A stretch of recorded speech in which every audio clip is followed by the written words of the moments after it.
Assalamualaikum warahmatullahi wabarakatuh.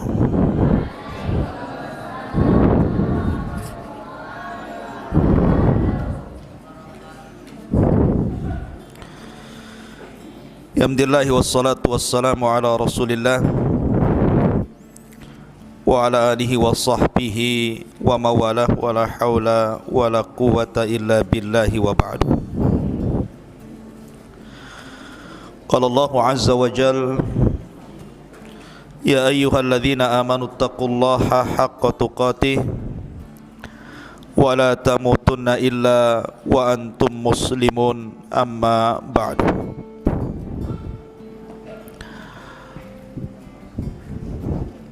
Hadirin dan hadirat, santri, ikhwan dan akhwat yang dimuliakan Allah subhanahu wa ta'ala, alhamdulillah malam hari ini kembali kita bisa duduk di Masjid Jabal Uhud. Kalau biasa kita membahas tentang a'immatus salaf, ulama-ulama salaf, maka biar tidak bosan, maka malam ini kita akan membahas tentang qasasul anbiya, kisah-kisah para nabi. Dan nabi yang kita akan bicarakan di malam hari ini adalah nabi yang terakhir dari nabi-nabi Bani Israel. Kita tahu bahwa setelah diutusnya Ibrahim alaihi salatu wassalam, maka seluruh para nabi dan rasul kembali nasabnya kepada Ibrahim. Tidak ada satupun nabi dan rasul setelah Ibrahim kecuali nasabnya sampai kepada Ibrahim. Dan ada nabi-nabi Arab, kemudian juga ada nabi-nabi Bani Israel. Adapun nabi-nabi Arab dimulai daripada Nabi Allah Hud alaihi salatu wassalam, kemudian Nabi Allah Saleh alaihi salatu wassalam, kemudian Nabi Allah Shu'aib, dan ditutup dengan kenabian dan kerasulan Muhammad sallallahu alaihi wasallam. Adapun nabi-nabi Bani Israel, maka jumlahnya ada fitnah yang lebih besar dibandingkan fitnah ini. Khurujud Dajjal, keluarnya Dajjal. Tidak ada fitnah yang lebih besar dibandingkan khurujud Dajjal. Makanya Nabi SAW mengatakan, kalau seandainya aku hidup dan Dajjal dimunculkan juga hari ini, aku yang akan membunuhnya. Tetapi kalau seandainya Dajjal itu keluar sementara aku sudah mati, maka kalian akan menghadapi Dajjal masing-masing. Kullu nafsin dha'iqatul maut, maka setiap jiwa pasti mengalami kematian. Karena tidak ada yang bisa membunuh Dajjal kecuali seorang nabi. Maka Dajjal akan keluar sebagaimana sabda Nabi SAW, lan taqumas sa'atu hatta tarau qablaha 10 ayat. Tidak akan terjadi hari kiamat, kata Rasul, kecuali engkau melihat sebelumnya 10 tanda dari tanda-tanda kiamat besar. Kemudian Rasul menyebutkan yang pertama dukhan, munculnya asap tebal di langit. Yang kedua dabbah, binatang yang melata yang muncul dari perut bumi dan bisa bicara. Kemudian yang ketiga tulu'us syamsi min maghribiha, munculnya matahari dari arah barat. Kemudian yang keempat, kata Rasul, nuzulu Isa, turunnya Isa bin Maryam. Kemudian yang kelima, wa Ya'juj wa Ma'juj, keluarnya dua kabilah besar, Ya'juj dan Ma'juj. Kemudian yang keenam, wa thalathatu khusuf, ada 3 gempa besar. Yang keenam gempa di arah timur, yang ketujuh gempa di arah barat, yang ke-8 gempa di Jazirah Arab. Kemudian kata Nabi SAW, dan yang terakhir manusia akan digiring oleh api dari Adan menuju Syam. Disitulah tempat berkumpulnya manusia. Ma'asyiral muslimin, di sini Nabi SAW menyebutkan nuzul Isa. Isa akan turun. Untuk apa Isa turun itu?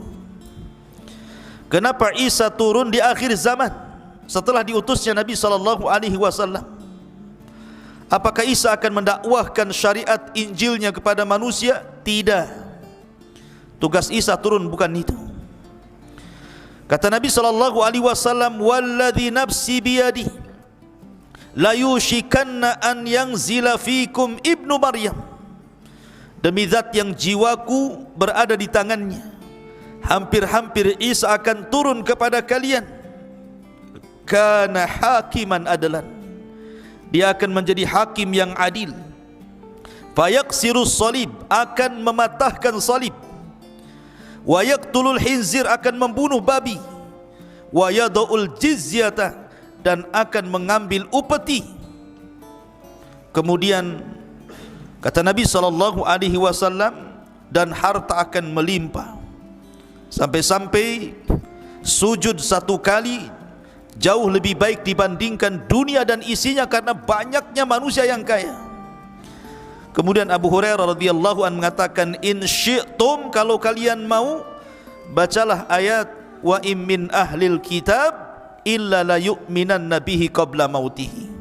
Dan nanti di akhir zaman sebagian besar ahli kitab akan masuk ke dalam Islam berkat dakwah Isa sebelum kematian Isa bin Maryam. Maka Isa ada hubung kait dengan kaum muslimin, karena dia yang akan membantu perang melawan Dajjal.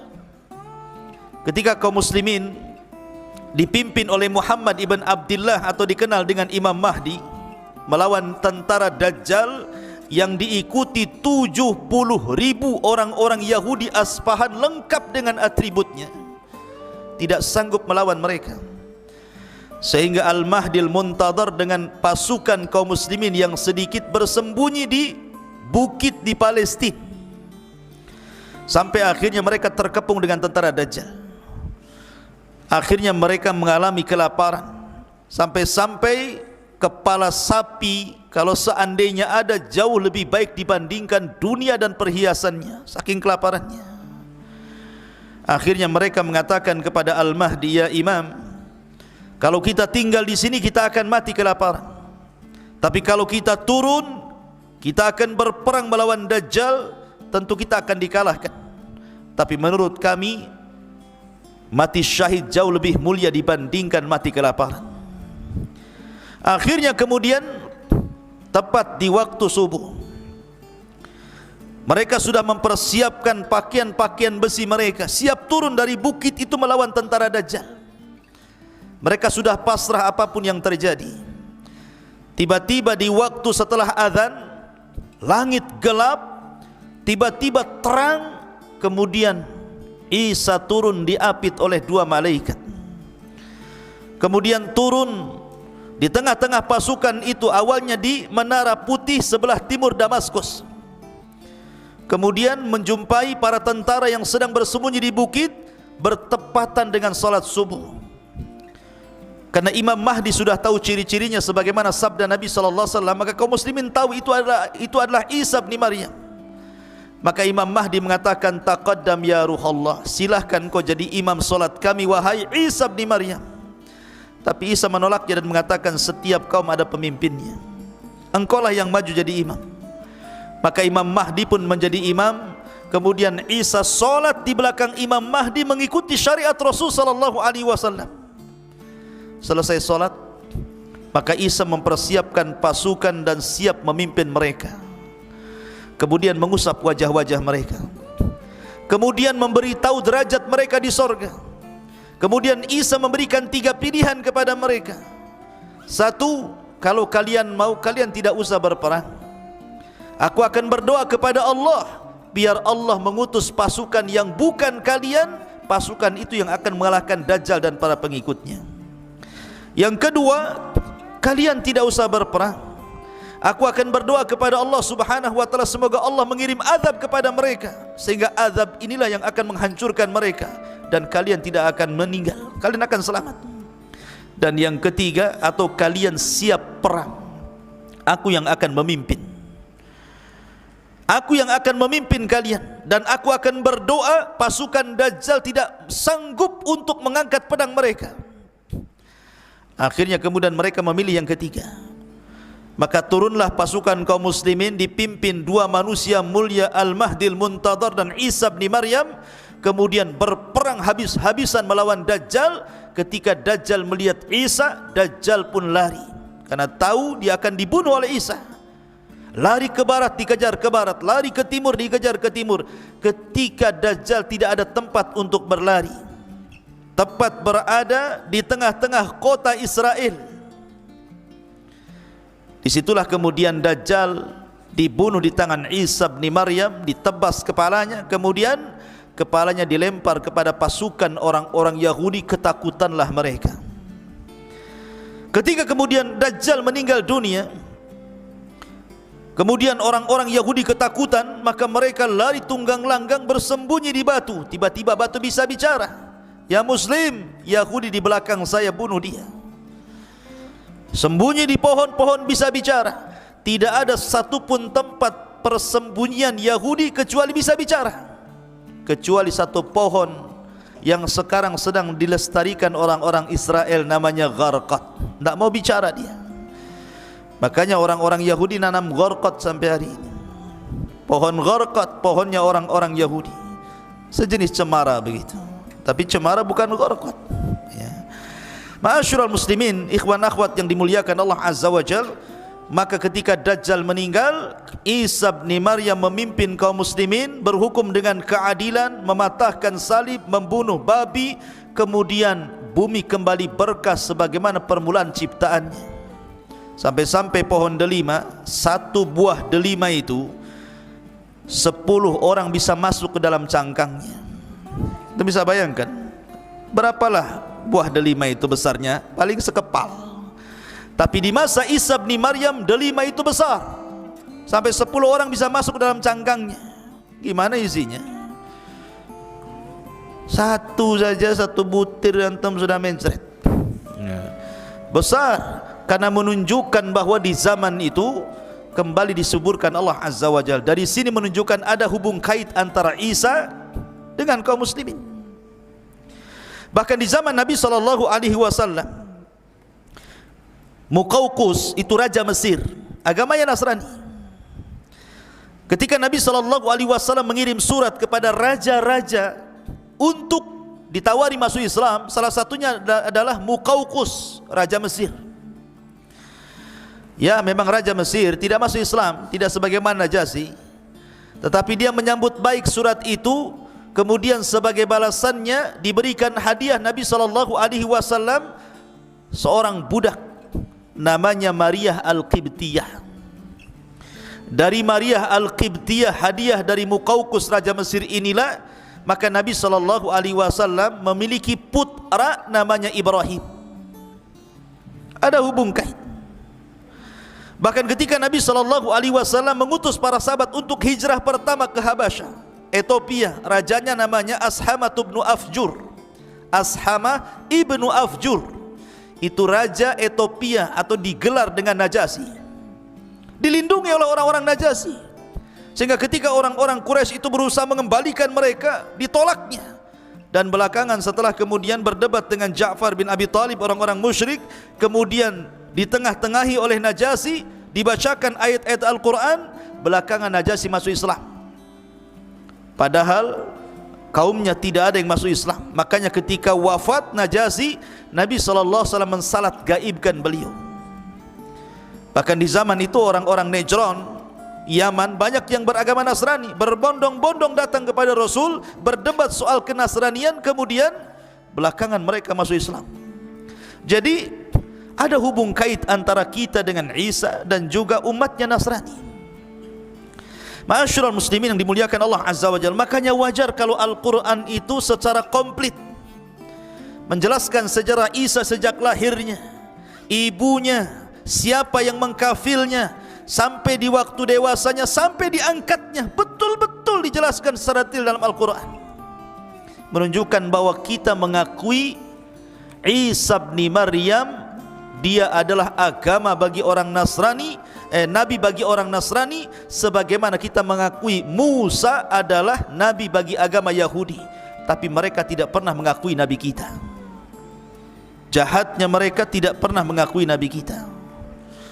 Makanya ketika Imam Al-Baqillani rahimahullahu ta'ala berdebat dengan seorang Nasrani dan mengatakan, kata Nasrani ini, ya Baqillani, kenapa agamamu fanatik sekali? Kata Imam Baqillani, kenapa emangnya? Kalian melarang menikahkan putri-putri kalian dengan kami orang Nasrani dan juga orang-orang Yahudi, sementara kalian membolehkan menikahkan laki-laki kalian dengan putri-putri kami. Kata Imam Baqillani, karena kami umat Islam bagi kalian dan mengaksa kepada Yahudi, tapi kalian Muhammad sallallahu alaihi wasallam kepada masuk pada kisah. Siapa dia?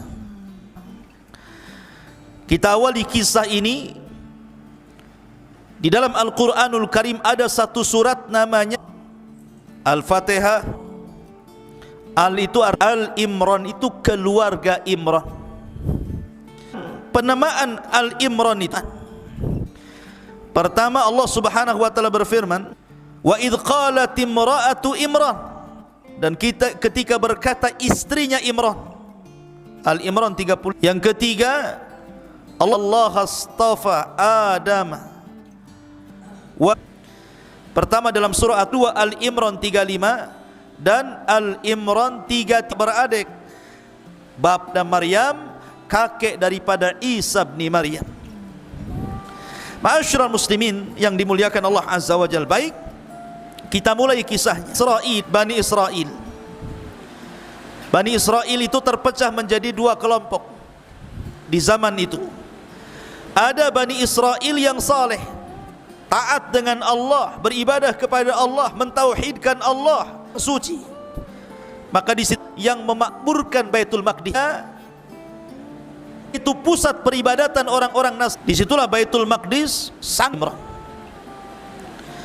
Keluarga Imran, ma'asyiral muslimin, Mansha Imran ibn Mansha ibn Daud, artinya masih keturunan ya. Hannah bintu Faqud. Allah takdir ketika Imran ini dan istrinya berjalan-jalan di padang pasir, kemudian beristirahat di bawah pohon, dia melihat akhirnya kepada Allah Subhanahu wa taala. Di antara nazarnya dia mengatakan sebagaimana, wa idh qalat imra'atu Imran fataqabbal minni innaka antas samiul alim. Dia mengatakan, ya Allah, kata istri Imran Hannah ini, aku bernazar kepadamu, kalau aku punya bayi, aku mengandung laki-laki, Baitul Maqdis, dan aku wakafkan dia hidup di Baitul Maqdis. Itulah nazarnya. Tetapi Allah Subhanahu wa taala qalat rabbi inni wada'tuha untha. Tapi ketika melahirkan, karena di saat itu kan enggak ada laki-laki ke perempuan gitu ya. Tapi kalau banci tak ada, laki-laki perempuan saja. Kok dia bukan salah ketika di perutnya ya. Apa namanya, Hannah ini tidak tahu kalau isi perutnya itu bayi laki-laki. Apa alasannya? Satu, karena laki-laki lebih kuat tenaganya dibandingkan perempuan. Yang kedua, melakukan khidmat dibandingkan perempuan, karena perempuan kan ada waktu haidnya. Kemudian yang ketiga, laki-laki itu tidak ada aib, bisa berkumpul dengan siapapun, sementara perempuan kan tidak, nanti takut digoda, memfitnah dan begitu seterusnya. Kemudian yang keempat, tidak ada tuduhan bagi laki-laki. Kalau perempuan hamil saja dituduh kan begitu, mana laki-laki hamil, kecuali ada akangnya ya. Artinya bahwa bukan kanker, tumornya Jadi kenapa Hannah ini ingin punya anak laki-laki? Karena sebab-sebab tadi. Setelah keluar, rupanya bukan anak laki-laki, anak perempuan pula. Makanya kemudian Allah Subhanahu wa taala berfirman di sini, walaysa dzakaru kal untha, dan berbeda laki-laki, tidak sama dengan samaituha Maryam, dan aku beri nama dia Maryam. Jadi Maryam itu yang memberi nama Allah sendiri. Dan ketika Allah mengatakan walaysa dzakaru kal untha, tidaklah laki-laki sama dengan perempuan, maknanya walaupun tapi dia bisa menjangkau semua laki-laki. Karena Rasul mengatakan kamula minar rijal kathirun, laki-laki sempurna itu banyak, tetapi perempuan yang sempurna itu cuma 4. Pertama, istrinya Fir'aun, Asiyah bintu Muzahim. Yang kedua, ibunda Isa, Maryam bintu Imran. Yang ketiga, Khadijah, istri Nabi sallallahu alaihi wasallam, zaujatun Nabi sallallahu alaihi wasallam. Dan yang keempat, Fatimah bintu Rasulillah. Inilah 4 wanita terbaik dunia. Salah satunya siapa? Salah satunya Maryam. Ya. Karena Maryam ini adalah wanita yang luar biasa. Wa inni sammaituha Maryam wa inni u'idzuha bika wa dzurriyyataha minasyaitonir rajim. Lihat bagaimana Allah janji membuat perlindungan kepada Maryam, dan sesungguhnya saya akan melindungi Maryam dan keturunannya dari setan yang terkutuk. Karena begini ikhwan, Nabi SAW bersabda, ma min mauludin illa syaitanu yamassuhu hina yulad fayastahillu sarikhan min masyati syaitan iyahu illa Maryam wabnaha, kata Rasul. Ketika anak dilahirkan, maka setan pasti akan menusuknya dengan jarinya di lambung kirinya atau kanannya hingga bayi itu menangis.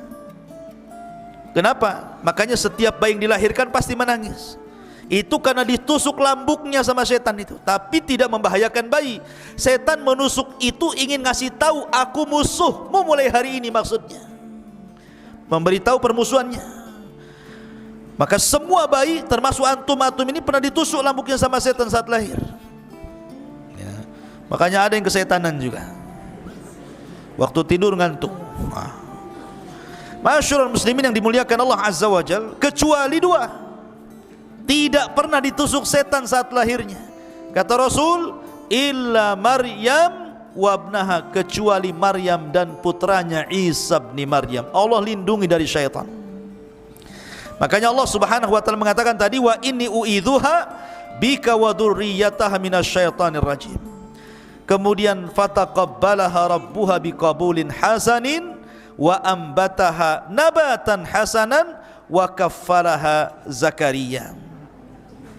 Maka Tuhannya menerima sebagai nazar dengan penerimaan yang baik dan mendidiknya dengan pendidikan yang baik, dan Allah menjadikan Zakaria sebagai pemelihara bagi Maryam bintu Imran. Jadi kisahnya seperti ini. Jadi ketika kemudian nazarnya diterima, lahirlah Maryam bintu Imran. Allah takdirkan saat hamil, Imran meninggal dunia. Artinya ketika Maryam lahir, dia menjadi wanita yatim karena ayahnya meninggal, sementara ibunya sudah tua, tidak sanggup merawatnya. Dan dia sudah bernazar untuk memberikan bayi yang baru lahir ini. Dalam riwayat ketika melahirkan saja langsung dibungkus, kemudian dibawa ke Baitul Maqdis, langsung diserahkan kepada Zakaria. Tetapi orang-orang di Baitul Maqdis, ahli ibadahnya, para ruhbannya tidak terima. Kami juga mau, wahai Zakaria, jangan engkau saja yang memelihara, karena itu anak dari orang suci Imran, keluarga terbaik dan termulia.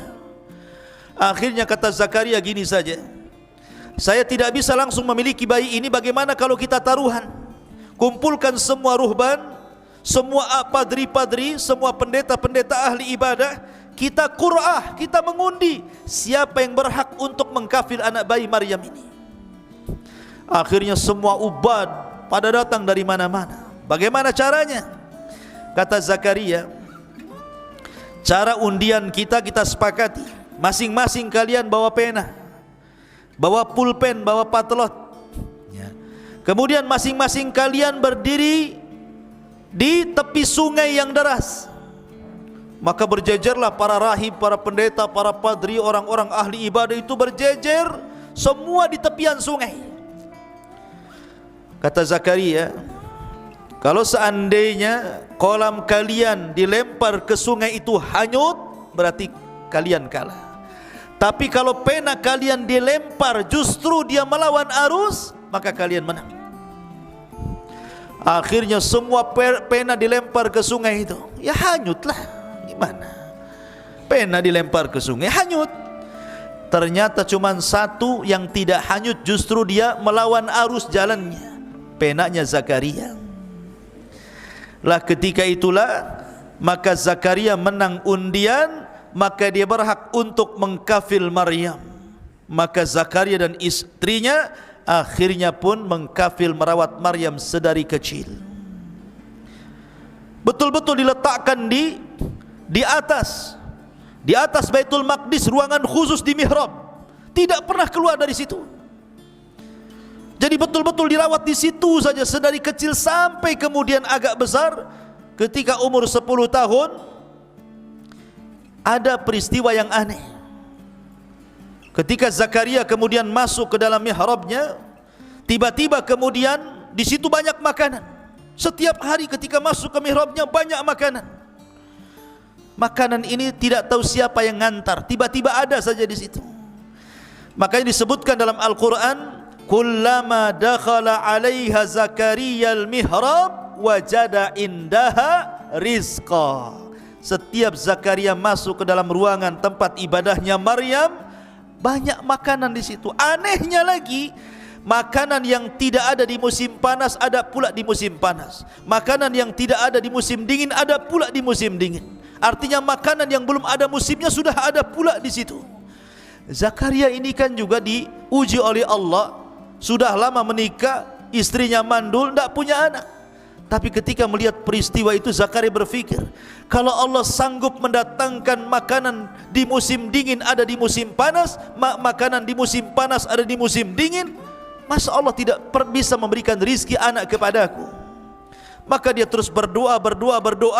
Akhirnya istrinya Zakaria pun hamil, lahirlah Yahya ibn Zakaria. Itu nanti kisahnya. Tapi yang jelas bahwa Maryam kemudian tumbuh menjadi wanita ahli ibadah, ruku, sujud, tidak ada hari-hari kecuali beribadah kepada Allah Subhanahu wa taala sampai akhirnya Allah Subhanahu wa taala menguji Maryam. Betul-betul diuji oleh Allah Subhanahu wa taala. Di mana Maryam ini ikhwatu fillah muliakan Allah Azza wa Jalla, ada yang mengatakan ketika usianya belasan tahun, 13 lebih begitu, Maryam ini ingin keluar buang hajat. Memang begitu, ya. Jadi ada sebabnya kalau Allah menghendaki sesuatu kan, idza aradallahu syai'an ahya asbaba. Kalau Allah menghendaki sesuatu kan Allah harus hidupkan dulu sebabnya tuh. Maryam keluar untuk buang hajat, menjauhi Baitul Maqdis. Tiba-tiba kemudian di tengah jalan dia dihadang oleh laki-laki tampan sekali. Laki-laki yang sangat putih, bersih, tampan, tiba-tiba menghadang Maryam. Allah Subhanahu wa taala mengatakan, wadhkur fil kitabi Maryam idzin tabadat min ahliha makanan syarqiyah. Ceritakan wahai Muhammad kisah Maryam di dalam Al-Quran ketika dia mengasingkan diri dari keluarganya ke tempat sebelah timur dari Baitul Maqdis. Fattakhadat min dunihi hijaba fa arsalna ilaiha ruhana fatamatsala laha basharan sawiyya. Lalu dia memasang tabir melindunginya, pakai pakaian yang tebal, tidak kelihatan apapun kecuali matanya. Kata Allah, lalu kami utus ruh kami Jibril, kemudian disuruh untuk tasyakkul, menyerupai manusia yang sempurna, yang paling tampan, tiba-tiba Jibril yang dalam bentuk manusia tampan itu menghadang Maryam. Lihat, Maryam tidak pernah melihat laki-laki di mihrabnya. Sekali diperlihatkan laki-laki tampan sekali. Kalau wanita di zaman sekarang langsung salaman, hai, siapa namanya? Jomblo atau apa gitu. Tapi Maryam wanita suci, dia mengatakan qala inni a'udzu birrahmani minka in kunta taqiyya. Maryam mengatakan, sungguh aku berlindung kepada Allah, jauhi aku jika engkau orang yang bertakwa. Dia menjaga kesuciannya. Bukan kayak wanita sekarang pegang handphone cari pula pertemanan. Si Alan, si Awam, siapa namanya? Alan pula sebut-sebut. Ngapain cari-cari teman di Facebook? Kayak beli kecoa dalam karung itu namanya. Ma'asyiral muslimin yang dimuliakan Allah Azza wa Jalla, maka Jibril mengatakan, "Qa innama ana rasulu rabbik li ahabalaki ghulaman zakiyya." Jibril pun berkata, sesungguhnya aku hanyalah utusan Allah untuk menyampaikan anugerah kepadamu wahai Maryam, seorang anak laki-laki yang kelak akan disucikan Allah. Subhanallah. Ada yang mengatakan Isa bin Maryam ini memiliki beberapa nama. Ada yang mengatakan Isa, ada yang mengatakan kalimah, ada yang mengatakan Ruhul Qudus itu ya. Ada yang mengatakan Al-Masih. Jadi Isa itu punya 4 nama. Isa, kalimah, Al-Masih, Ruh. Itu nama Isa. Kenapa disebut kalimah? Kenapa disebut Al-Masih? Kenapa disebut Ruh? Karena kalimat itu Isa diciptakan sama dengan Adam, kun fayakun. Kalimat kun fayakun, jadi maka jadilah. Karena proses manusia itu ada yang diciptakan Allah tanpa ayah dan bapa, Adam alaihi salatu wassalam. Ada yang diciptakan tanpa ibu, Hawa. Ada yang diciptakan tanpa bapa, Isa bin Maryam. Ada yang diciptakan ada ibu bapa, antum semua ini ada ibu bapaknya. Jadi proses manusia ada 4 kan? Dan Allah katakan inna mathala Isa kamathali Adam. Permisalan Isa itu sama dengan Adam. Kalau Isa dikatakan dengan sebab dia tidak punya bapa kemudian dituhankan, Adam lebih hebat lagi, tidak punya bapa, enggak punya ibu, kenapa pula tidak dituhankan? Harusnya lebih dituhankan. Hawa hebat lagi, tidak ada ibu, diambil dari tulang rusuk Adam, harusnya lebih dituhankan. Maka Isa bukan Tuhan, sama dengan Adam, sama dengan Hawa ya. Jibril meniupkan ruh ke jaibnya, ke pesaknya Maryam, kemudian ruh itu mengalir sampai masuk di kemaluan Maryam, kemudian jadi anak. Kun fayakun, jadi maka jadilah. Ada yang mengatakan, kata Ibnu Abbas radhiyallahu anhuma, bahwa kata Ibnu Abbas kehamilan Maryam itu fi sa'atin wahidah, 1 jam saja sudah besar perutnya. Kayak dipompa pakai balon tuh, langsung besar. 1 jam saja sudah jadi anak tuh. Itu kata Ibnu Abbas. Ada riwayat yang seperti itu. Ada yang mengatakan Isa dalam kandungan Maryam itu 9 ashur, seperti pendapat Ibnu Katsir rahimahullahu taala, ya 9 bulan sama dengan bayi-bayi yang lainnya. Ada yang mengatakan 8 ashur, 8 bulan. Ada yang mengatakan 6 ashur, 6 bulan.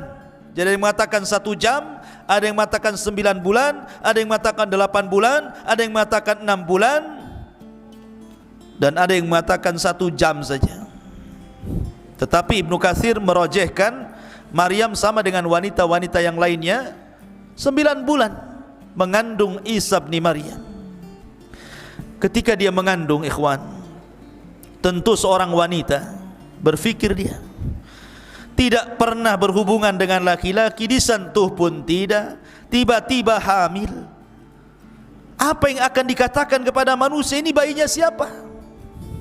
Tentu orang-orang yang akan mengatakan Maryam berzina. Sama dengan wanita di zaman sekarang ingin seperti Maryam, punya anak gak jelas bapaknya. Ya. Ya. Jadi Maryam mengatakan,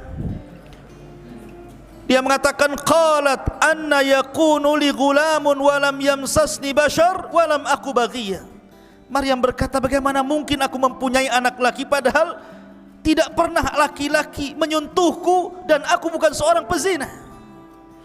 Maka Allah katakan, qala kadzalika qala rabbuk huwa alayya hayyin wa linaj'alahu ayatan linnas wa rahmatan minna wa kana amran maqdiya. Maka Jibril memberitahu, demikianlah Tuhanmu berfirman, hal itu mudah bagiku, dan agar kami menjadikannya suatu tanda kebesaran Allah bagi manusia dan sebagai rahmat dari kami, dan hal itu adalah sesuatu urusan yang sudah diputuskan. Memang begitu takdirnya wahai Maryam, memang takdirnya seperti kau harus hamil. Fahamalathu fantabadat bihi makanan qasiya. Maka Maryam pun mengandung, lalu dia mengasingkan diri dengan kandungannya ke tempat yang sangat jauh. Maryam pun bersembunyi. Tapi ketika kemudian Maryam ini sudah membesar kandungannya, dia curhat kepada saudarinya, saudari daripada Maryam, istri daripada Zakaria alaihi salatu wassalam. Dia mengatakan pada istrinya Nabi Allah Zakaria, bagaimana mungkin aku bisa hamil? Bagaimana mungkin aku bisa hamil? Sementara tidak ada satupun laki-laki yang menyentuhku. Maka kata istrinya Zakaria, masih saudarinya Maryam, dia mengatakan, inni ara ma fi batni yasjudu lima fi batnik. Wahai Maryam, sama-sama hamil. Dia lahir nanti Yahya, sementara Maryam lahir Isa. Kata istrinya Zakaria, sesungguhnya bayi yang ada di perutku sujud kepada bayi yang ada di perutmu, katanya. Ini ta'zim. Di zaman dulu boleh sujud seperti ta'zim, tapi syarat Islam tidak boleh. Sampai-sampai akhirnya ada orang soleh, sangat soleh, namanya Yusuf An-Najjar. Itu orang soleh yang hidup di Baitul Maqdis. Dia mikir bagaimana Maryam bisa hamil. Dia takut kalau orang-orang kemudian menuduh Maryam dengan tuduhan macam-macam, sementara Maryam sudah dikenal wanita suci kala itu. Akhirnya kemudian kata Yusuf An-Najjar berdialog dengan siapa? Dengan Maryam. Kemudian mengatakan kepada Maryam bintu Imran rahimahullahu ta'ala, ya Maryam, inni sa'iluki an amrin fala ta'tajili alayya. Wahai Maryam, saya ingin bertanya kepadamu tentang perkara, sebuah urusan, jangan tergesa-gesa jawabnya. Fala ta'tajili alayya, jangan tergesa-gesa jawabannya. Qalat, kata Maryam, apa itu? Kata Yusuf An-Najjar, hal yakunu qad syajaratun min ghairi hab. Maryam, adakah ceritanya pohon tumbuh bukan dari bijinya, tahu-tahu tumbuh saja? Wa hal yakunu zar'un min ghairi badrin, apakah ada semacam padi atau yang lainnya tiba-tiba tumbuh tanpa biji? Wa hal yakunu waladun min ghairi ab, ataukah ada seseorang anak lahir tanpa bapak? Maryam paham dengan pertanyaan itu. Tapi Maryam cerdas dan mengatakan, adapun perkataanmu, apakah mungkin pohon tumbuh tanpa ada biji dulu, ataupun mungkin padi-padian tiba-tiba tumbuh tanpa ada benih? Maka Maryam mengatakan, bagaimana dahulu ketika Allah menciptakan pohon, apakah juga dari biji? Tentu tidak, kun fayakun. Adapun kemudian kalau seandainya kau mengatakan adakah anak kemudian lahir tanpa ayah, ya, Adam alaihi salatu wassalam lahir tanpa ayah, bahkan tanpa ibu. Hawa lahir tanpa ibu. Kalau seandainya aku mengandung tanpa ayah, ini keajaiban dunia, apa salahnya? Dari sini kemudian Yusuf An-Najjar mempercayai apa kata-kata Maryam ini, kemudian berusaha untuk menutupi dari orang-orang dan menasihati agar Maryam saat kelahiran keluar dari Baitul Maqdis jangan ada yang tahu. Subhanallah, ketika kandungan sudah membesar, tentu orang akan malu. Seorang wanita pasti malu. Padahal Maryam itu wanita suci, pasti akan dituduh juga, apalagi wanita di zaman sekarang kan. Makanya kemudian Maryam pun berusaha untuk keluar dari Baitul Maqdis, kemudian mengarah ke Bethlehem atau Baitul Lahmin. Di situ telah tempat kelahiran Isa bin Maryam. Di tengah-tengah kebun kurma. Di tengah-tengah kebun kurma, di waktu yang sangat-sangat panas sekali. Ya. Jadi Isa itu lahirnya di musim panas, bukan di musim dingin. Karena tidak ada kurma itu musimnya musim dingin, rata-rata kurma itu di musim panas. Tapi kalau kita melihat umpamanya ulang tahun Nasrani saat ini, kemudian difilm-filmkan dengan film seperti Santa Claus atau apa kan, biasanya cenderung pakai jaket, pakai apa, kemudian ski di salju-salju kan gitu ya. Tidak ada. Isa itu dalam Islam, kita tidak menyinggung agama mereka, tetapi kita menjelaskan secara agama kita Islam bahwa Isa lahir di musim panas, bukan di musim dingin. Karena di musim panas itu kurma musim. Ya. Makanya di sini perhatikan dalam Al-Qur'anul Karim mengatakan, ketika kemudian Maryam pun fahamalathu fantabadat bihi makanan qasiyya, Maryam pun mengandung lalu dia mengasingkan diri dari kandungannya ke tempat yang jauh.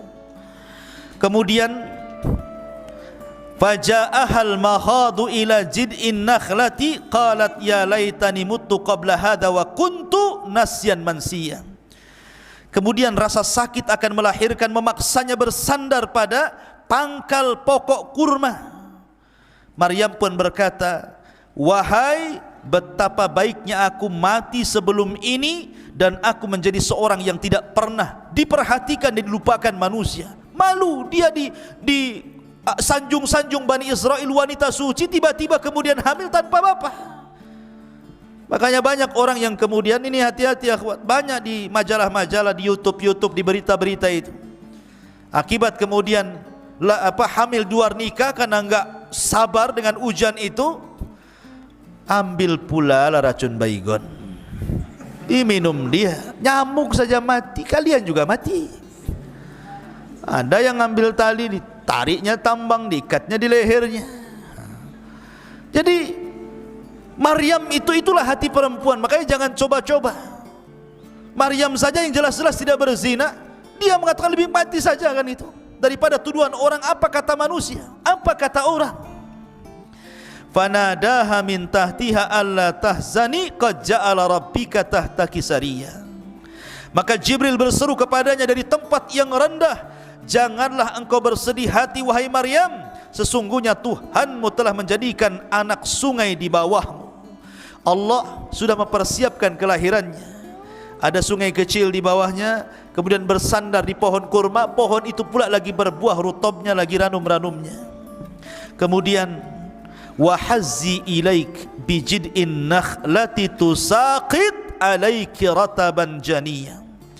Wahai Maryam, goyangkanlah pohon kurma itu ke arahmu, niscaya pohon itu akan menggugurkan buah kurma yang masak kepadamu.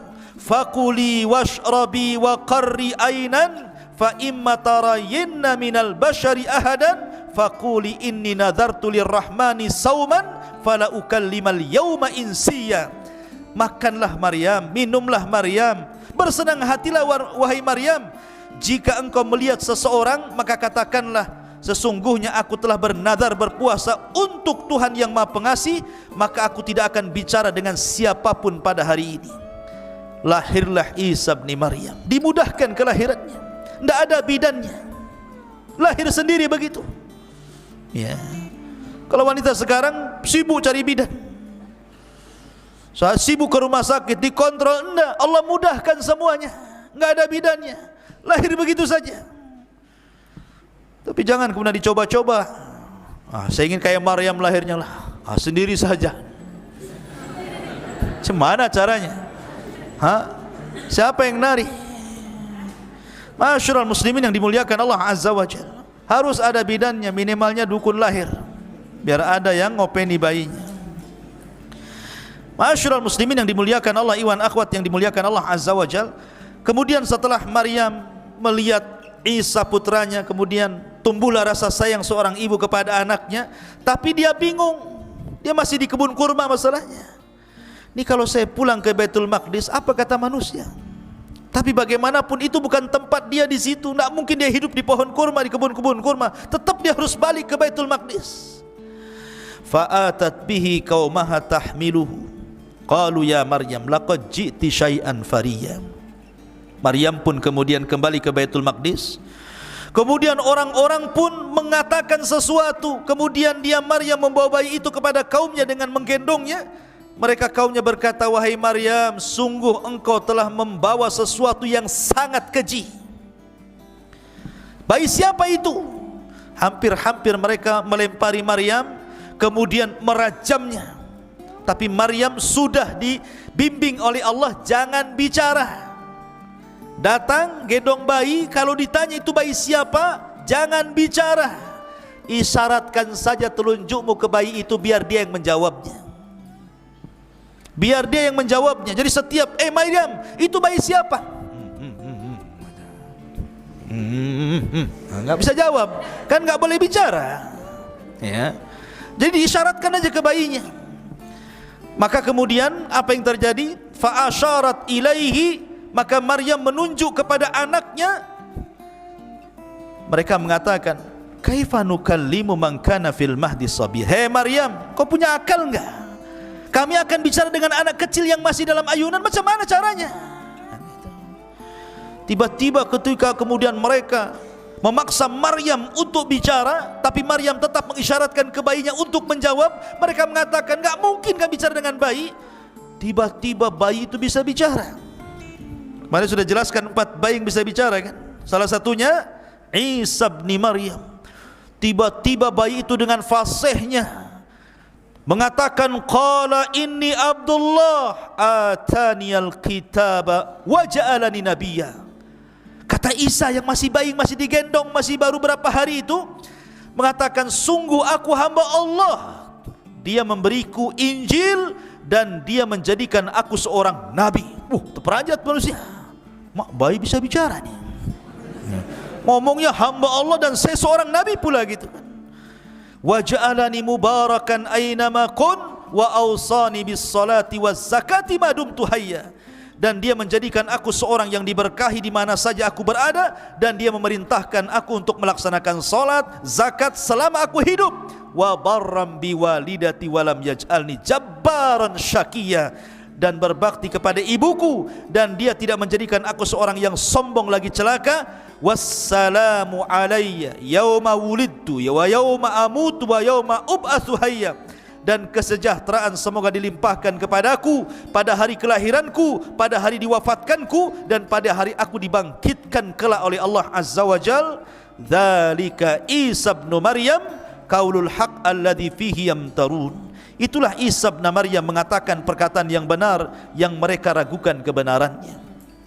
Kagetlah orang-orang, Isa itu kok bisa bicara.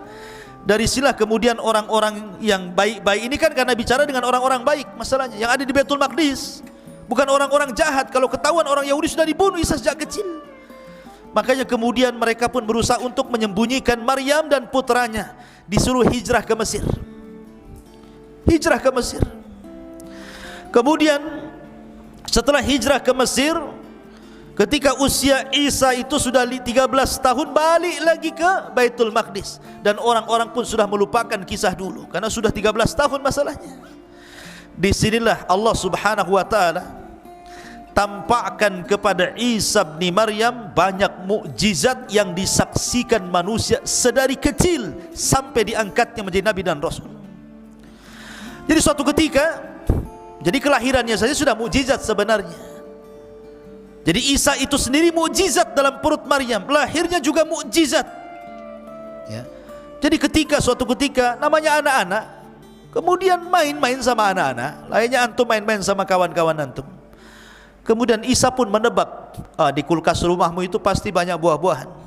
1 ada nangka, 2 ada durian, 3 ada ini, 4, 5 ikan asin juga ada di situ umpamanya. Ditebak-tebak gitu kan. Jadi anak ini pulang, betul pula di rumahnya ada makanan yang disebutkan Isa. Yang ini juga sama, pulang ke rumah kok betul gitu kan. maka orang-orang menyangka Isa itu membawa sihir. Tetapi itu bukan sihir, itu mukjizat dari Allah Subhanahu wa taala. Terkadang Isa ini main-main, ambil tanah, kemudian dikual-kual, dibuat kepala burung, sayap burung, kemudian kaki burung, ditutup, hidup burung itu terbang coba. Bayangkan, apa enggak hebat itu? Main-main anak kecil, ya, ambil buah burung ditiup, tahu-tahu terbang burung itu, kan luar biasa. Ini mukjizat. Ya. Coba kalau antum ambil tanah buat burung ditiup 1000 kali, tetap saja ya tanah ya tanah. Ya, yang ada kemudian burungnya bawa pete karena habis makan pete, antum ditiup-tiup terus. Jadi intinya bahwa Isa dari kecil sudah ditampakkan itu. Sampai-sampai akhirnya ada orang sakit buta, sini, diusap sembuh dia. Ya, ada penyakit kulit, penyakit kurap gitu ya kan, diusap sembuh dia penyakitnya, abrosnya sembuh. Jadi Isa bisa mengobati. Sampai akhirnya ada kasus, ada orang meninggal, kemudian orang mengatakan carilah Isa, kasih tahu siapa pembunuhnya, hidupkan dia lagi katanya. Akhirnya dia datang, diusap, karena izin Allah hidup. Siapa yang bunuh kau? Si Anu. Oh itu sudah. Sampai ada raja yang baru meninggal, pembesar yang baru meninggal, jenazahnya lewat di antara Nabi Isa, dan orang mengatakan, ya Isa, hidupkan ini raja kami. Akhirnya Isa berdoa kepada Allah, dihidupkan kembali karena izin Allah. Karena memang setiap mukjizat seorang nabi itu akan disamakan dengan kebiasaan kaumnya. Contoh Musa, kebiasaan kaumnya itu suka belajar ilmu sihir. Jadi madrasah sihir di zaman Nabi Musa itu luar biasa. Madrasah Harry Potter atau apa itu namanya, ya, tukang-tukang sihir itu. Ya, jadi ada madrasahnya, ada sekolahnya itu. Makanya kemudian Allah berikan kepada Musa mukjizat yang sama dengan mereka, tapi bukan sihir, lebih hebat dibandingkan tukang-tukang sihir. Lah di zaman Isa itu juga sama. Itu dunia perobatan luar biasa. Banyak ditemukan obat-obatan herbal-herbal yang bisa mengobati yang dulunya penyakit luar biasa, dianggap penyakit biasa, akan ditemukan obat-obatannya. Maka Isa harus lebih daripada kemampuan perobatan kaumnya. Bukan hanya bisa mengobati orang buta penyakit kulit, tapi bisa menghidupkan orang mati karena izin Allah Subhanahu wa taala. Itu kan bukan perobatan, itu mukjizat namanya.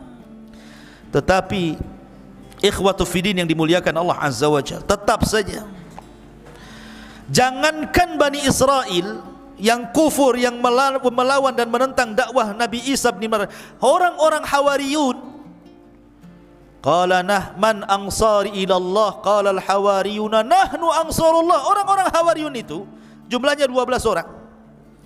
Itu para sahabat Isa yang khullas, betul-betul orang pilihan Isa bin Maryam. Sama dengan Rasul mengatakan ketika bersabda tentang Zubair bin Awam, sesungguhnya hawari umat ini adalah Zubair bin Awam, kata Rasul. Rasul punya hawariyun sebagaimana Isa juga punya hawariyun. Rasul punya sahabat-sahabat pilihan seperti 10 orang yang dijanjikan masuk surga, al-asyaratul mubasyiruna bil jannah. Jadi orang-orang hawariyun ini ketika Isa bin Maryam diangkat menjadi nabi dan rasul, kemudian mendakwai orang-orang dan banyak yang kemudian mengikuti Isa, maka orang-orang Hawariyun menyaksikan bagaimana mukjizat tampak di hadapan mereka. Tapi masih juga kemudian mereka terkadang minta yang aneh-aneh kepada Isa. Sampai suatu ketika difirmankan oleh Allah, wa id auhaitu ilal hawariyin, ketika kami wahyukan kepada hawariyin. Di sini an aminu bi wa bi rasuli, untuk beriman denganku dan dengan rasulku. Qalu amanna washhad bi anna muslimun, kami beriman, saksikan ya Allah kami termasuk orang-orang yang berserah diri.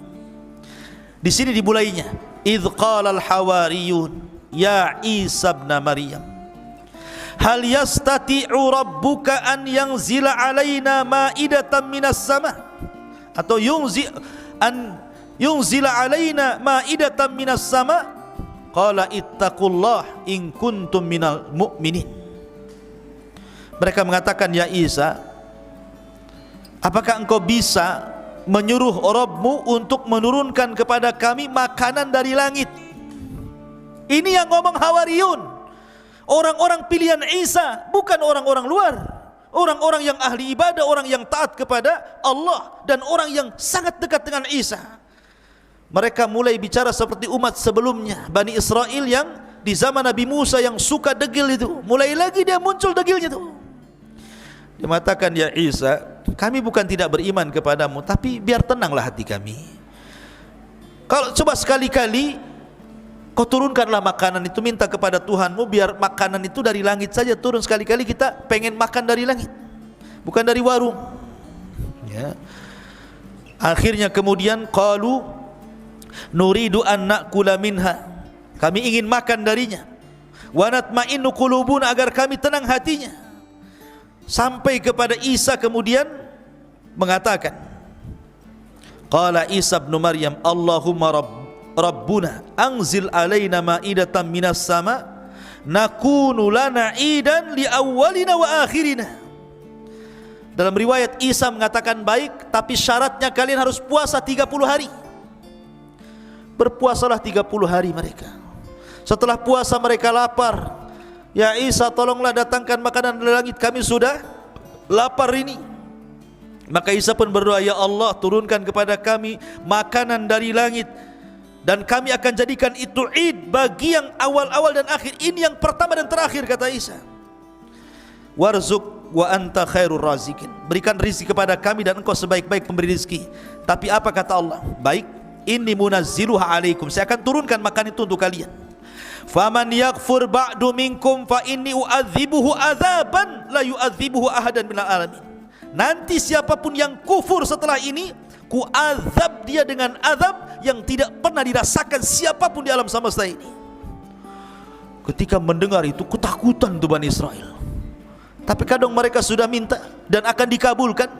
Ternyata kalau mereka sampai kufur setelah kejadian ini, setelah mereka makan makanan itu, akhirnya mereka dapat ancaman azab. Ketika betul-betul turun itu, banyak sekali itu makanan itu. Cukup untuk Bani Israel itu makan banyak sekali macam-macam makanan.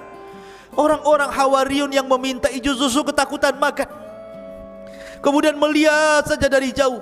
Sampai akhirnya datanglah manusia fuqara wal masakin dari mana-mana, akhirnya menyerbu makanan itu. Kemudian barulah mereka ikut makan. Subhanallah, setelah makan, rupanya makanan itu obat. Yang stroke jadi waras, yang asam urat hilang asam uratnya, yang kolesterol hilang kolesterolnya, yang pincang jadi tegak jalannya. Pokoknya jadi obat semuanya. Ya, kalau yang bodoh ya tetap bodoh lah, harus belajar. Takkan makan jadi pintar, ya kan? Kalau bodoh-bodoh saja, kecuali belajar. Ya. Masyarul muslimin yang dimuliakan Allah Azza wa Jal. Akhirnya kemudian setelah kejadian itu mereka tidak minta lagi. Peristiwa-peristiwa seperti ini timbullah hasad kepada orang-orang Romawi, karena ketika itu Palestina dikuasai oleh Romawi, oleh orang-orang Romawi. Dilaporkanlah kepada sang raja Romawi bahwa ada orang yang semakin hari semakin banyak pengikutnya, dikhawatirkan lama-lama banyak pengikutnya dan akan menumbangkan anda wahai sang raja. Wah, dikompor-kompori. Akhirnya sang raja pun emosi. Siapkan pasukan, tangkap orang itu yang buat gaduh itu, tangkap, maksudnya Isa bin Maryam. Maka dikirimlah banyak pasukan mencari Isa. Isa pun bersembunyi bersama 12 orang Hawariyun. Ada yang mengatakan bahwa yang membocorkan tempat persembunyian adalah salah satu dari Hawariyun itu sendiri. Lihat, luar biasa. Akhirnya kemudian ketika Isa sudah merasakan, Jibril sudah tahu bahwa tentara sudah tahu tempat persembunyiannya, mereka tidak mungkin bisa lari dari situ dan pasti akan dibunuh. Isa pun berpesan kepada Hawariyunnya. Apa pesan Isa bin Maryam?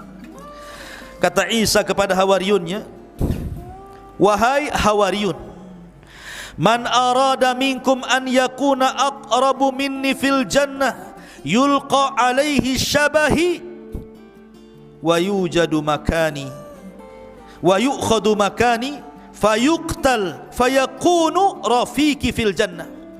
Kata Isa, siapa di antara kalian yang ingin kedudukannya dekat denganku di sorga, maka Allah akan samakan wajahnya dengan wajahku, maka dia akan menduduki tempatku, kemudian akan dibunuh, maka dia akan menjadi temanku di sorga. Siapa di antara kalian?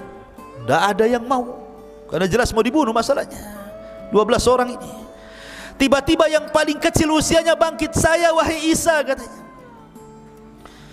Isa enggak mau yang paling kecil, diulang lagi kalimat itu. Tetap dia lagi. "Baik, karena kau sudah memilih hal itu, maka aku akan berdoa kepada Allah, wajahmu agar mirip dengan wajahku." Maka Isa pun mengusap wajahnya dengan izin Allah, miriplah wajahnya. Maka sebelum Isa naik ke langit, ditidurkan dan diangkat ke langit, maka Isa berpesan kepada yang masih setia itu, "Berdakwalah kau ke masing-masing daerah. Jangan satu daerah berpencar kemana-mana. Dakwahkan ajaranku kepada mereka. Tauhidkan manusia. Sembahlah Allah. Jangan menyekutukan Allah," macam-macam. Maka ketika kemudian orang-orang yang disuruh satu persatu lari, Isa tinggal sendiri dan orang yang diserupakan tadi, maka Isa pun Allah tidurkan. Setelah itu Allah Subhanahu wa taala angkat ke langit. Lah ketika Isa diangkat ke langit, maka pasukan datang menangkap orang yang diserupai itu. Kemudian diarak, kemudian disalib, kemudian dibunuh. Kemudian orang-orang Yahudi mengatakan, "Qatalna Isa ibn Maryam," kami sudah membunuh Isa ibn Maryam. Maka Allah bantah, "Wa ma qataluhu wa ma sallabuhu walakin syubbiha lahu bal rafa'ahu Allahu ila sama," kata Allah. Isa tidak dibunuh, Isa tidak disalib, bahkan Isa diserupakan, bahkan Isa diangkat ke langit. Dan nanti akan turun di akhir zaman untuk membunuh Dajjal, mematahkan salib, membunuh babi, berhukum dengan hukum keadilan, dan akan membalikan keberkahan di alam semesta sampai akhirnya Allah wafatkan Isa bin Maryam di akhir zaman. Ketika Isa diangkat ke langit, ibunya bersedih. Ibunya tahu ini anaknya Maryam, ini bersedih. Bagaimana mungkin anakku disiksa dan disalib, karena dia tidak tahu kalau Isa itu diangkat. Dia sangka bahwa itu adalah ibn Maryam. Maryam pun menangis sepanjang malam. Akhirnya Allah Subhanahu wa taala memberitahu Maryam bahwa putranya diangkat ke langit dan kondisinya baik-baik.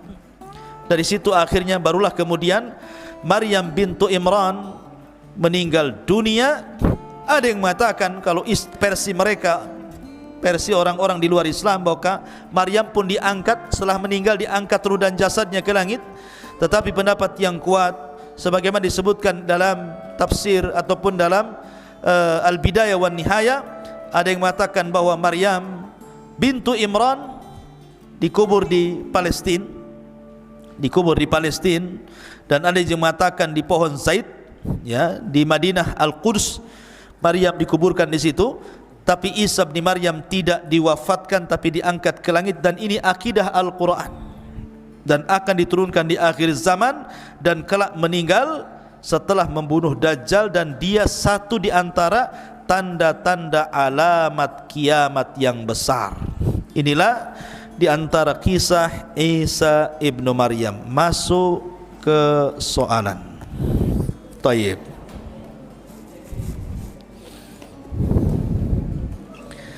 Apa ini? Siapa yang ngantar ini?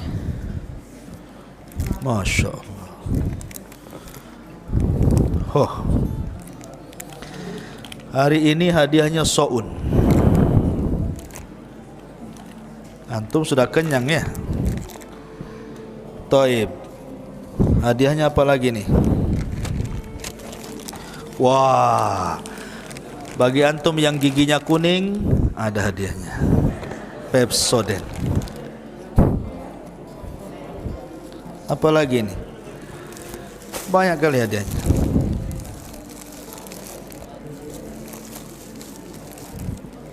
Oh, apa ini? Biskuat, bukan biskuit. Biskuat 6 keping. Nih. Taib. Pertanyaan yang pertama, bagi ikhwan dulu, sebelah kanan.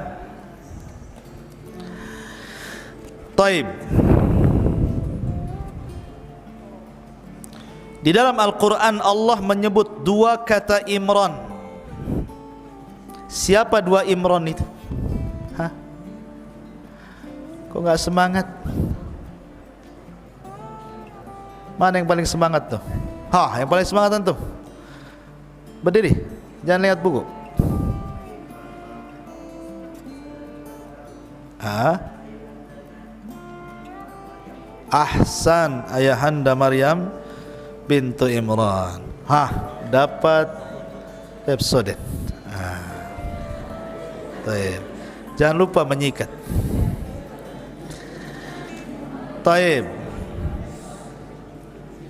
Pertanyaan yang kedua sebelah kiri.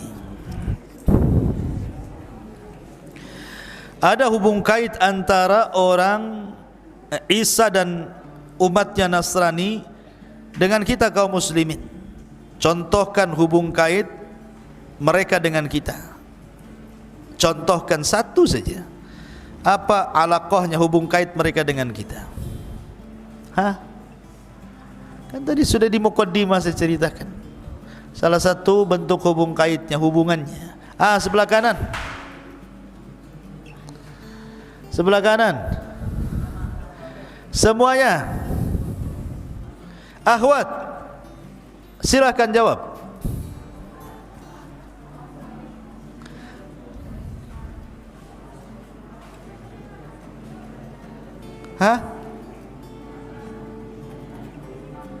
Coba diam ikhwan. Siapa yang jawab?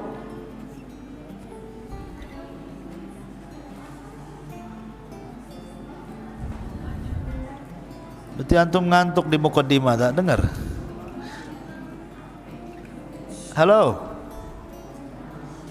Agak keras ngomongnya.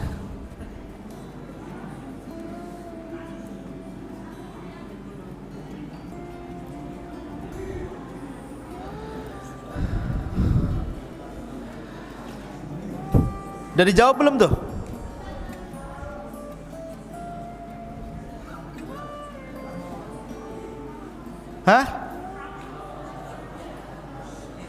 Coba diam. Akhwat agak keras sedikit. Ulangi soalnya. Hubung kait antara Isa dan umatnya Nasrani dengan kita kaum muslimin. Sudah jelaskan di muqaddimah.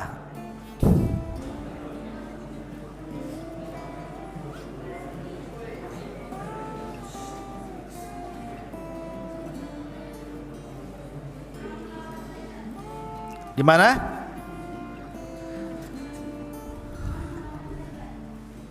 Ngomong apa? Perang lawan Dajjal. Ahsan. Perang melawan Dajjal. Dapat momogi. Momogi. Taib. Ikhwan, tadi kan dilempar ke akhwat. Dua bayi saat kelahirannya tidak disentuh setan.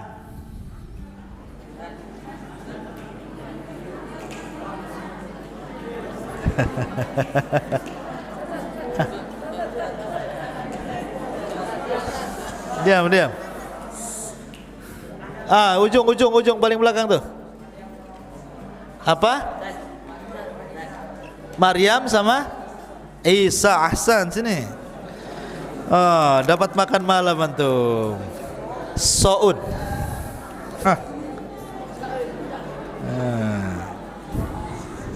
Diam. Akhwat, siapa yang mengasuh Maryam? Akhwat. Apa ini rebutan?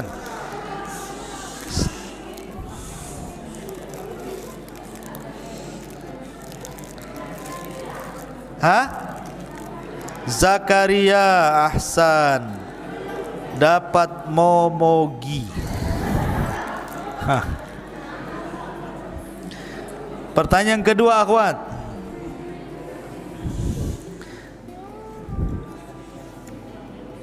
Ketika Zakaria mengasuh Maryam tidak langsung, tetapi ada undian. Bagaimana bentuk undiannya? Akhwat, dapat Pepsodent.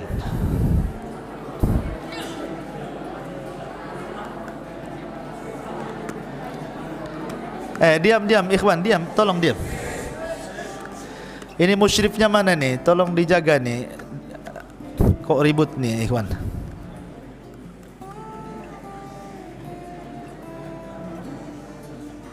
Hah? Ngomong apa itu? Lempar sendok?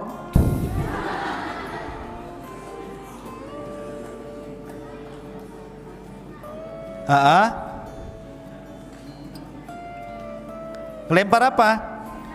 Pelempar pena, ahsan. Terus penanya hanyut.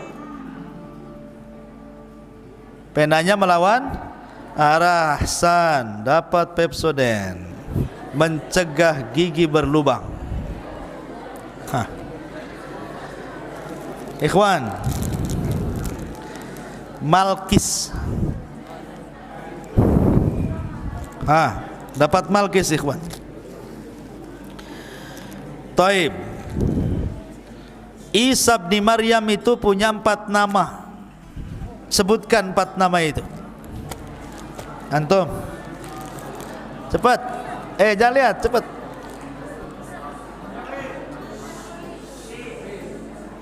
Ahsan. Fadhal.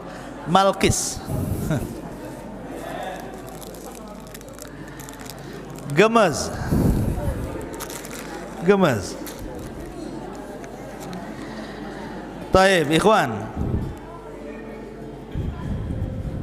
Apa lagi ini? Berapa jumlah Hawariyun sebelah sini?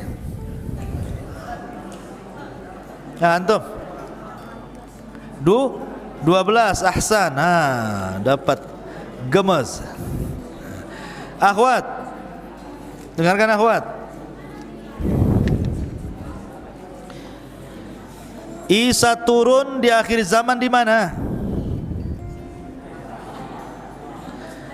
Isa turun di akhir zaman di mana?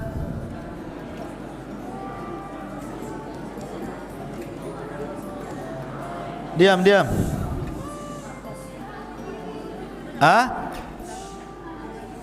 Di Kediri?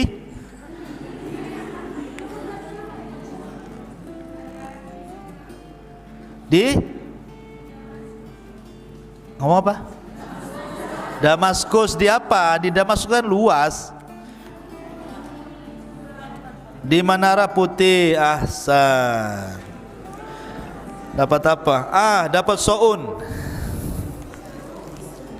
Ingat, yang jauh Menara Putih dapat Soun. Siapa putra Zakaria? Sebelah sini ikhwan. Antum. Yahya ibn Zakaria. Malkis. Antum dapat Malkis. Fadhal. Sebelah sini sebutkan 4 alamat kiamat besar. Antum buat.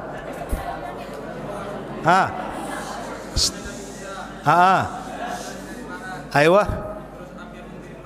Ahsan, dapat Soun. Sini. Lumayan antum. Bisa buat makan malam. Fadhal. Akhwat lagi. Dengarkan.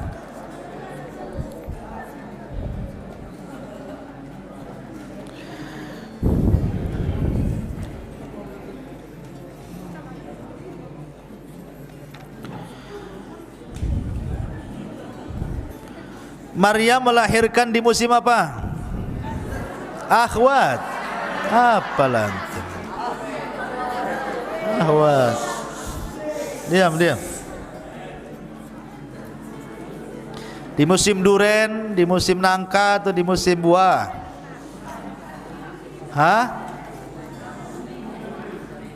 Siapa yang jawab? Musim panas. Ahsan. Dapat Better Vanilla Cream. Pokoknya Better. Akhwat, satu lagi. Siapa hawarinya umat Islam? Setiap umat itu punya hawari. Siapa hawarinya umat Islam kata Rasul?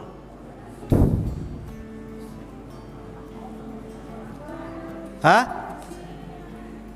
Siapa? Halo?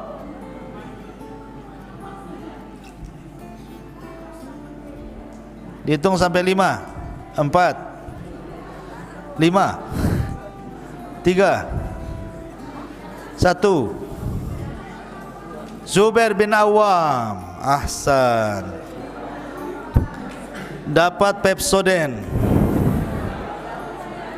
Ikhwan, dengarkan ikhwan, sebutkan 4 mukjizat Nabi Isa.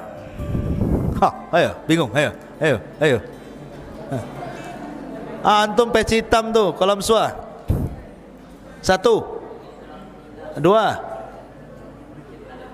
3. Hah? Apa? Ludahi burung? Ya. 4 5. Tadi meninggal lagi, ada 2 ya. Diulang 1. Diam. Ayo cepet.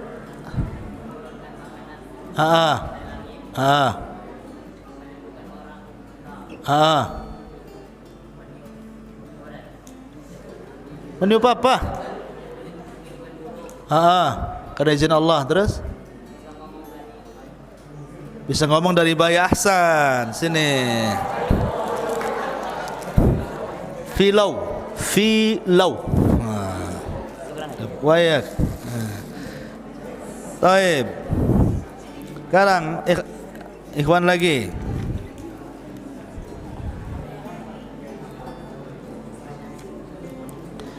Imran nasabnya sampai ke Nabi siapa? Antum kecil nih, ayo cepet naik. Nabi Sulaiman saja. Sulaiman bin siapa? Sulaiman bin Daud. Ahsan. Antum Daud Pepsodent. Ambil. Akhwat, sebutkan 4 nabi Arab.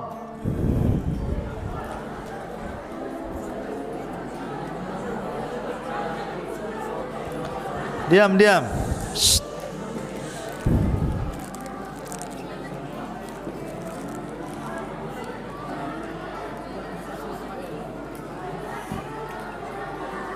Satu aja yang jawab. Kenapa jadi pasar pula? Siapa? Perwakilan. 1 2 3. Urut dari atas, jangan ngacak. 1 Hud. 2 Saleh. 3 Syuaib. 4 siapa? Nabi Muhammad SAW. Taib. Ahsan. Sepik. Dapat sepik mie goreng rasa sambal balado.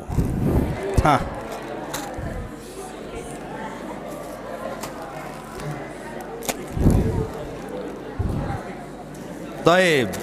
Akhwat lagi. Perhatikan akhwat.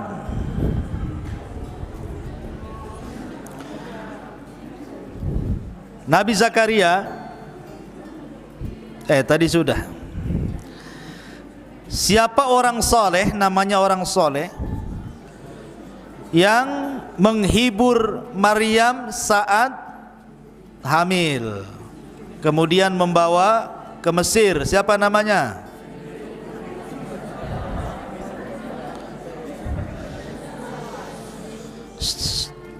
Yusuf An-Najjar. Ahsan. Dapat momogi. Ikhwan,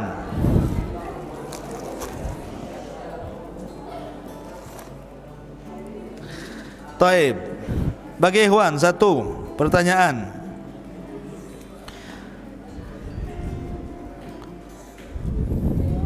Ntar dulu, cari yang mudah.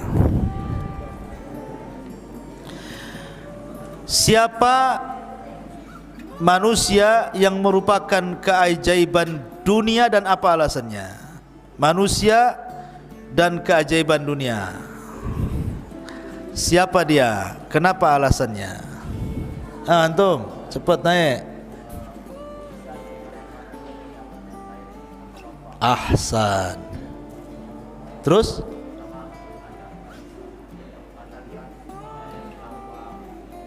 Ahsanta.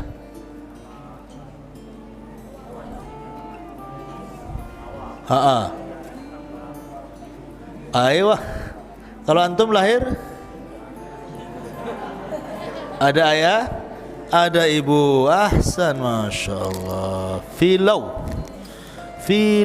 antum dapat. Masih ada. Ini masih banyak.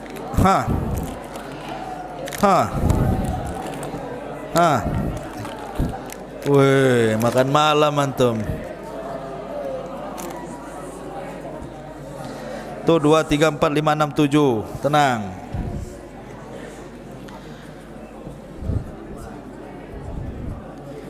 Setiap nabi berasal dari nasabnya nabi ini setelah diutusnya. Siapa nabi ini tuh? Antum? Nabi Ibrahim. Ahsan, dapatlah antum makan malam. Siapa nabi yang terakhir dari nabi Bani Israel? Cepat. Nabi Isa bin Maryam. Cepet-cepetan aja kita. Akhwat, siapa nabi yang terakhir dari umat Islam?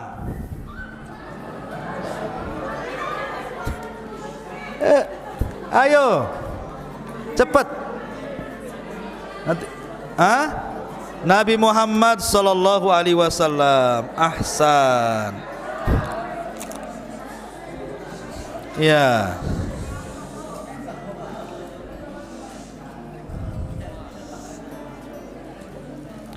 Kalau di zaman Nabi SAW, di zaman Nabi Isa ada 12 Hawariyun. Di dalam Islam itu ada al-asyaratul mubasyiruna bil jannah. Sebutkan siapa al-asyaratul mubasyiruna bil jannah itu, 4 saja. Akhwat, 10 sahabat yang dijadikan masuk surga, 4 sajalah. Ayo, Abu Bakar, Umar, Utsman, Ali, itu Khulafaur Rasyidin. Oke, dapat soun.